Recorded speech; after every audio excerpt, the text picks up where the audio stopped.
Oya, unajua madubu? Mimi nimefanya kazi kwenye kampuni hizo hapo, au vipi bwana? Leo nataka nielezee experience kidogo, lakini kabla tumsikize Rostam.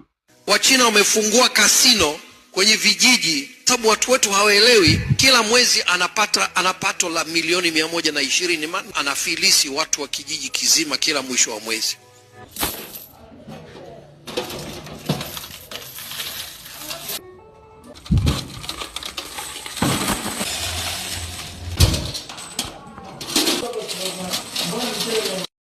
Okay.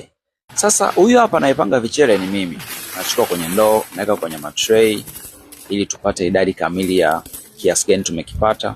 Na hapa ni sehemu nyingine pia tumeshatoa hela tumeweka kwenye ndoo, afu hapa tunagawia kichele kimoja kimoja wateja wanaocheza ili angalau kama motisha siku zingine wanaendelea kucheza. Sisi tunaenda tunachukua.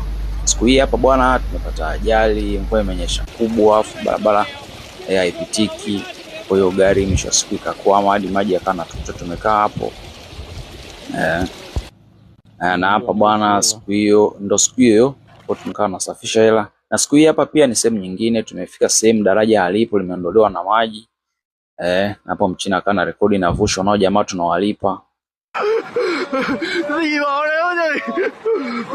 Ya kitu kama hicho hapo.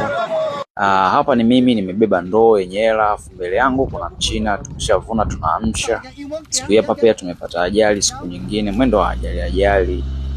Maona bwana, siku hapa nipo mwenyewe, wachina wamesafiri kipindi kile cha corona, wamekuja huku Dar sasa.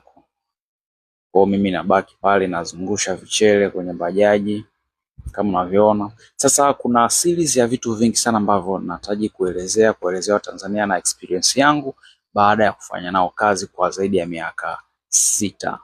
Tukishakusanya maokoto bwana, tunapata burudani kidogo. Tunaandaa party, boss anaandaa party, mna enjoy, mnafurahi, mnachoma mshikaki, mnakunywa soda. Maisha so good, au vipi bwana? So ni experience nyingi, mbaya, nzuri, za kusikitisha. So get ready. Something is coming.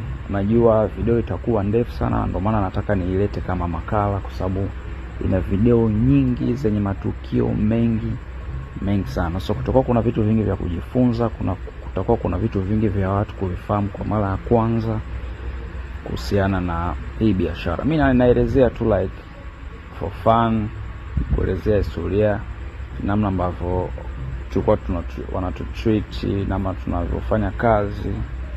Yeah, you know what I mean? Yeah, kwa hiyo guys get ready kwenye experience ya maisha yangu ya miaka 6 kwenye dubu.